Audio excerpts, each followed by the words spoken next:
వెళ్ళి చూడండి. అక్కడ ఇప్పుడు ఒక పెద్ద గోడ ఒకటి ఆ నిర్మాణంలో వచ్చింది. ఆ గోడ మీద ఒక అద్భుతమైనటువంటి చిత్రాన్ని రూపకల్పన చేస్తున్నారు. సలహాలు ఇమ్మని కోరుతూ పుస్తకాలు పెట్టారు అక్కడ.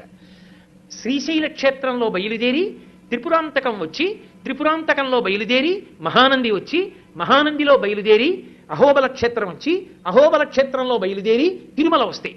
ఈ మధ్యలో ఉన్నటువంటి కొండలు పరమ పావనమయ్యా నంది మండలము అది ఎలా ఉంటుందో ఒక ఊహాచిత్రంగా ఊహిస్తే, ఆ కొండల మధ్యలోంచి ఎన్నో కొండలు, ఇన్ని కొండల మధ్యలో ఉన్నటువంటి ఈ క్షేత్రములను, కొండ మీద ఉన్న క్షేత్రాలకి ఉన్న మార్గం ఒక పెద్ద పాము మిలికలతో పడుకున్నట్టుంటుంది.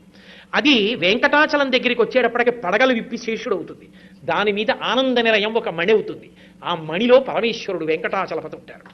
ఒక అద్భుతమైనటువంటి ఊహాచిత్రం. దాన్ని అక్కడ ఉంచారు. అది కొద్ది రోజుల్లో అక్కడ గోడ మీదకి ఎక్కబోతోంది. నాకనిపించింది,